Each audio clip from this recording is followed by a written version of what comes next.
Halo teman-teman, di bagian sebelumnya, Aose dibawa ke pengadilan suku naga untuk mempertanggungjawabkan perbuatannya selama ini. Setelah perdebatan panas antara sifat angkuhnya melawan ayahnya sendiri, akhirnya berujung pada Aose yang divonis hukuman mati.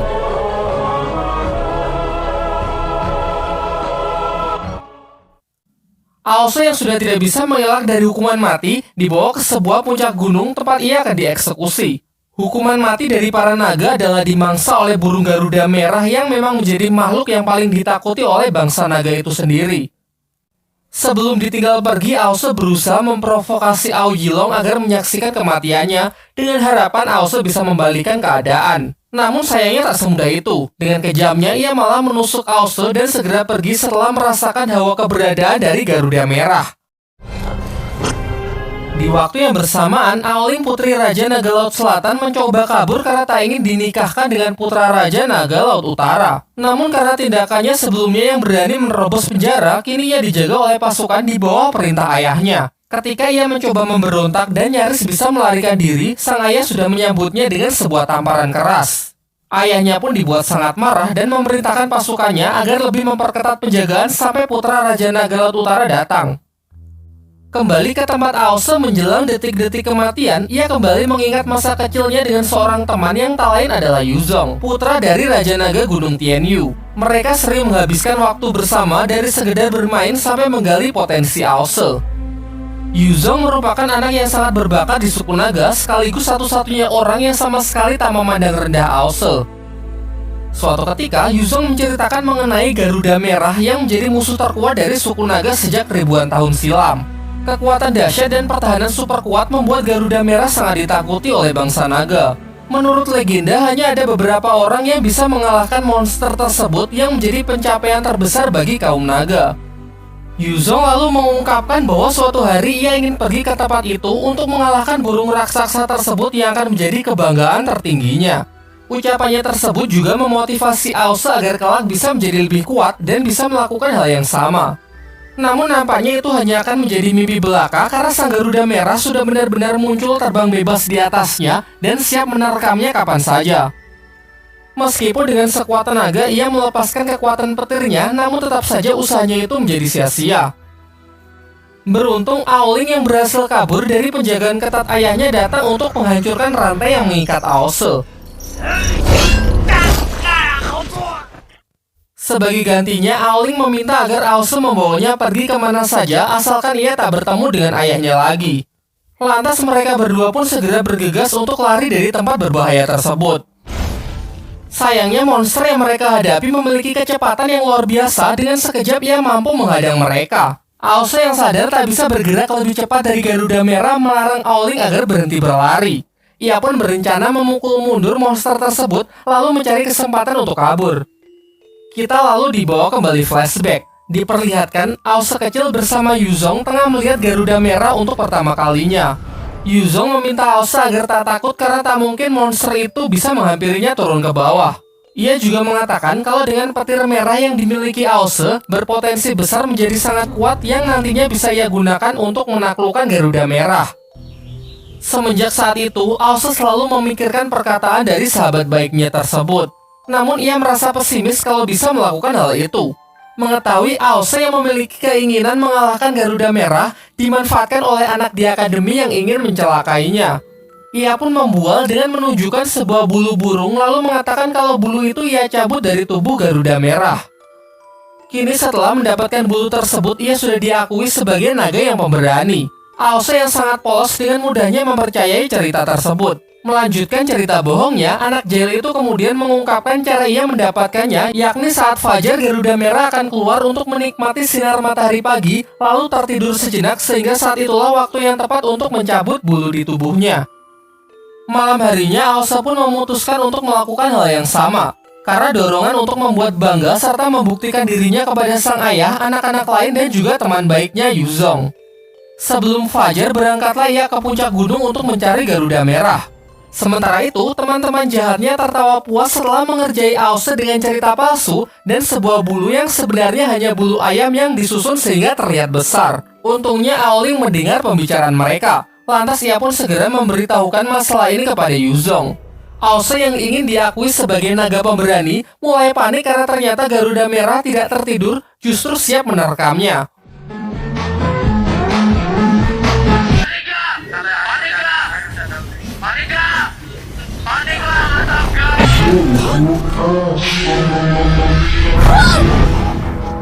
Untung saja Yuzong dengan kekuatan roh naganya datang tepat waktu dan berhasil melepaskan Aose dari cengkeraman monster tersebut. Ia pun memarahi Aose yang sangat bodoh dengan mempercayai cerita konyol yang mengatakan Garuda Merah akan tertidur. Kemudian ia menyuruh Aose supaya segera pergi. Sementara ia akan menjadi pengalih perhatian dengan melawan Garuda Merah tersebut sendirian. Dengan kekuatan penuhnya, Yuzong berhasil memukul mundur Garuda Merah dan Aose memiliki kesempatan untuk membawanya lari dari tempat berbahaya tersebut. Setelah tiba di istana, Raja Naga Gunung Tianyu pun sangat syok melihat putranya kembali dengan luka yang sangat parah. Sementara Aose yang menceritakan niatnya untuk mengambil bulu Garuda Merah benar-benar mendapatkan amukan dari sang ayah karena telah membahayakan putra dari temannya. Ia pun tak bisa mengontrol emosinya dan berniat membunuh Aose. Untung saja Raja Naga Gunung Tianyu beserta beberapa prajurit berhasil meredam amarahnya. Namun walaupun selamat, seketika mental Aose pun benar-benar terguncang mengalami situasi seperti ini. Kembali ke cerita utama, sekuat tenaga Aose pun mengeluarkan kekuatan petirnya untuk melancarkan serangan, namun serangannya tak berefek apapun karena Garuda Merah memiliki durability yang sangat besar, membuat Aose sangat kewalahan menghadapi burung Garuda tersebut.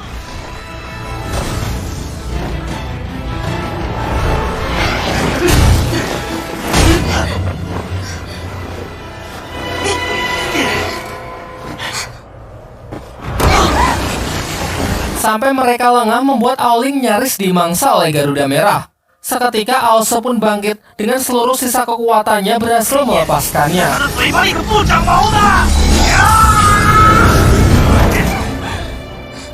Serangan kuatnya sejenak memberikannya waktu untuk segera kabur sambil menggandeng tangan Aoling. Sayangnya tiba-tiba Aose tak lagi merasakan tangan Aoling. Dan benar saja karena Aoling telah tertangkap yang kemudian langsung ditelan hidup-hidup oleh sang Garuda Merah. Menyaksikan hal itu membuat Aose benar-benar terpukul. Keadaan pun kian memburuk karena 3 monster sekaligus datang mengepungnya. Sontak emosi Aose pun memuncak karena telah kehilangan salah satu orang yang sangat ia percaya.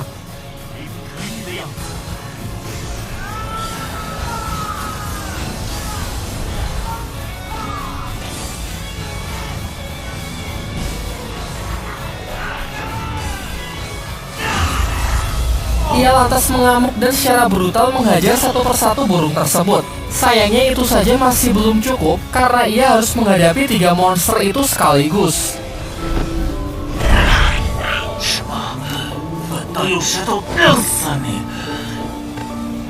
Sampai akhirnya ditelan rasa putus asa, sebuah kilatan petir terlihat di langit menandakan ada yang datang untuk menyelamatkannya. Di tempat lain, rombongan Biksu Tong dalam perjalanannya akan segera tiba di wilayah dari Siluman Kerbau, sebuah tempat hijau yang dipenuhi oleh padang rumput. Ia menceritakan kepada Bailang bahwa klan Kerbau adalah salah satu klan siluman terkuat di Jalan Iblis. Namun mereka tak memakan manusia dan cenderung lebih ramah. Diceritakanlah dulu saat perjalanan pertama. Chu Patke yang lamban secara tak sengaja menyandung salah satu bangsa kerbau yang sedang sekarat. Ia menunjukkan sebuah gelas berisi minuman yang telah meracuninya. Namun tak lama setelah itu, pasukan kerbau yang dipimpin oleh sang Raja Kerbau bernama New Moren datang dan mereka pun salah paham dengan menganggap kelompok Biksu Tonglah yang mencelakai siluman kerbau tersebut. Pertarungan pun tak terhindarkan. Raja Siluman Kerbau sangatlah kuat mengingat ia merupakan salah satu siluman yang disegani di Jalan Iblis.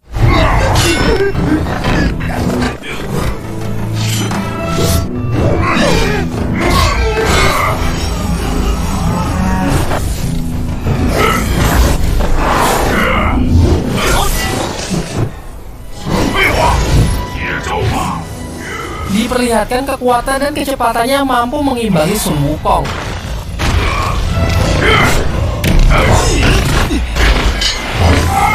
Pertarungan mereka yang mulai memasuki kota menghancurkan beberapa properti di sana. Sampai serangan kuat dari New Moren meruntuhkan sebuah bangunan yang nyaris mencelakai anak-anak di bawahnya. Untung saja Wukong bergerak cepat meninggalkan pertarungan untuk segera melindungi anak-anak tersebut. Melihat aksi heroik yang dilakukan lawannya, membuat emosi Raja Kerbau pun lebih tenang dan percaya kalau mereka hanyalah salah paham. Setelah kejadian itu, bangsa Kerbau pun menjadi lebih ramah kepada kelompok Biksu Tong, bahkan sampai mengikat persaudaraan dengan Wukong yang ia akui kehebatannya. Singkat cerita, Bailang dan yang lainnya pun telah sampai di wilayah Siluman Kerbau. Akan tetapi yang terlihat nampak berbeda dengan apa yang digambarkan Biksu Tong sebagai tempat padang rumput. Karena yang terlihat justru sebuah daerah tandus yang sangat gersang. Suasana pun semakin memburuk dengan kedatangan sekelompok siluman lebah yang siap menyerang mereka. Diketahui siluman lebah juga merupakan siluman yang sangat merepotkan di jalan iblis karena terkenal dengan kejam dan selalu melakukan serangan dengan jumlah yang sangat banyak.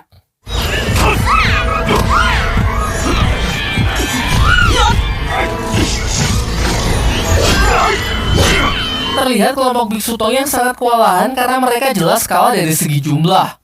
Di saat-saat genting, bala bantuan pun datang yang merupakan pasukan dari bangsa Kerbau, dipimpin oleh Perdana Menteri yang bernama Duoji. Bersama-sama akhirnya mereka pun bisa mendesak kawanan siluman lebah tersebut untuk segera pergi. Setelah pertarungan usai, Duoji pun mengajak kelompok Biksu Tong untuk memasuki kota sembari menjelaskan kalau sudah sejak ribuan tahun siluman lebah menjadi musuh bebuyutan dari klan Kerbau. Mereka terus mengacau di wilayahnya dan terkadang sangat menyusahkan karena beberapa dari mereka memiliki racun yang sangat mematikan. Di sepanjang jalan, Biksu Tong mengamati kalau kondisi dari klan Kerbau semakin memprihatinkan. Ia melihat banyak yang sakit-sakitan sampai bahkan ada yang meninggal. Namun Duoji sama sekali tak mengkhawatirkan hal tersebut dan menepis pendapat Biksu Tong dengan mengatakan kalau klan Kerbau masih dalam keadaan yang baik-baik saja. Singkat cerita, bertemulah mereka dengan New Moren, raja dari bangsa Kerbau. Ia pun sangat senang melihat kawan-kawan lamanya dan segera menjamu mereka meskipun dengan hidangan yang seadanya.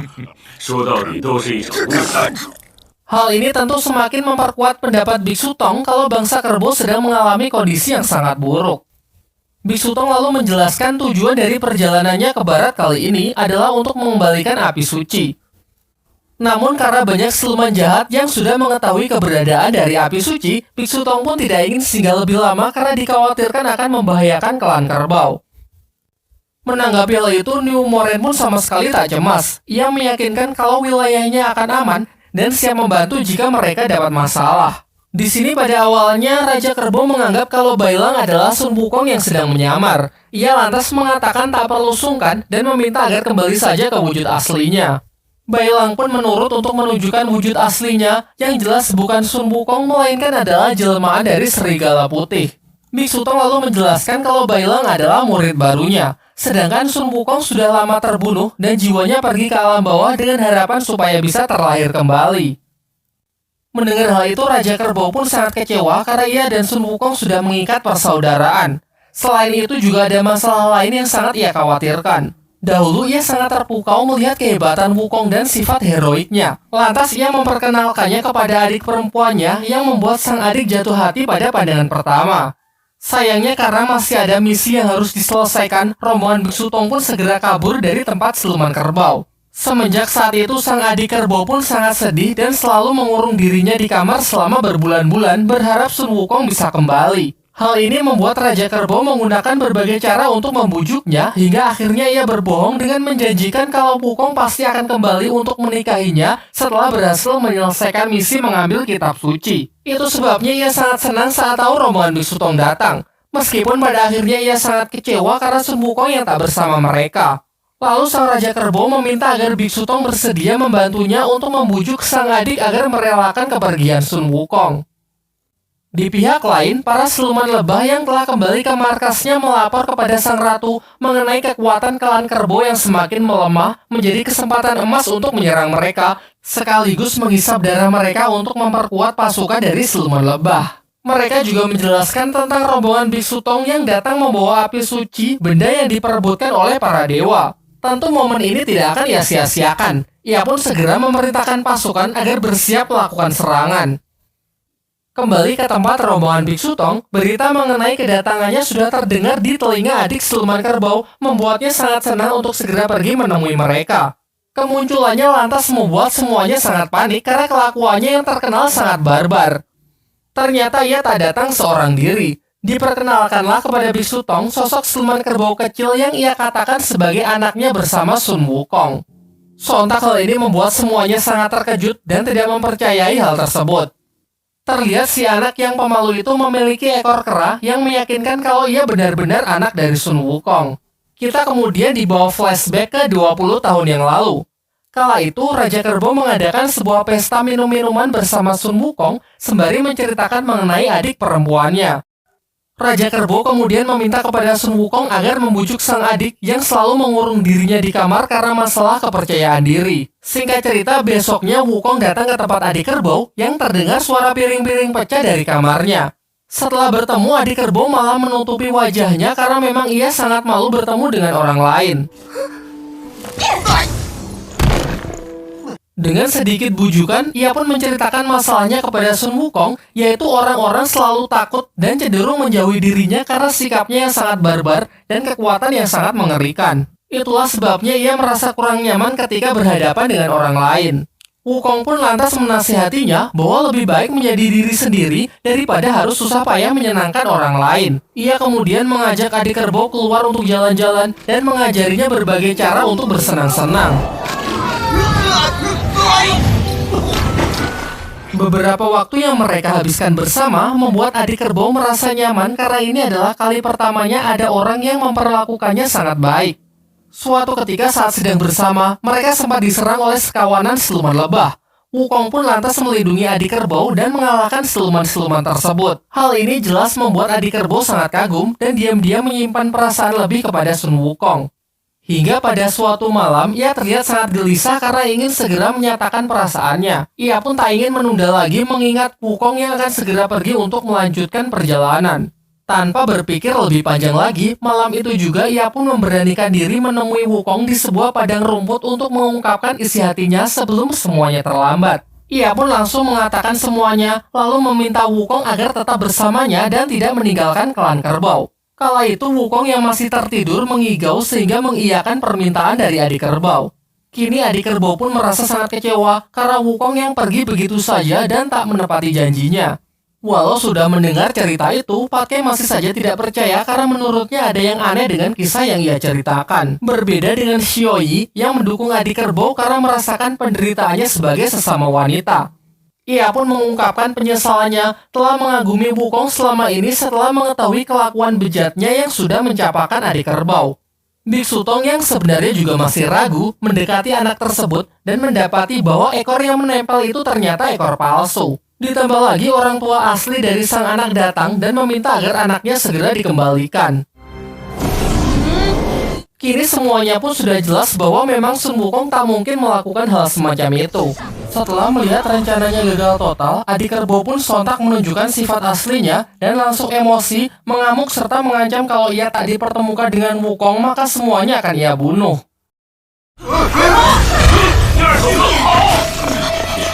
Raja Kerbau pun lalu meminta maaf atas tindakan adiknya, harap dimaklumi karena perasaannya yang sangat dalam kepada Sun Wukong membuat temperamennya semakin buruk. Namun Bailang malah salfok dengan luka di bahu Raja Kerbau yang nampaknya bukan luka biasa.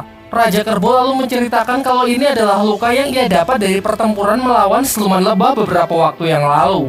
Di tengah percakapan mereka, para siluman lebah secara mengejutkan datang menyerang demi menghabisi seluruh bangsa kerbau. Kelanjutannya ada di bagian 7.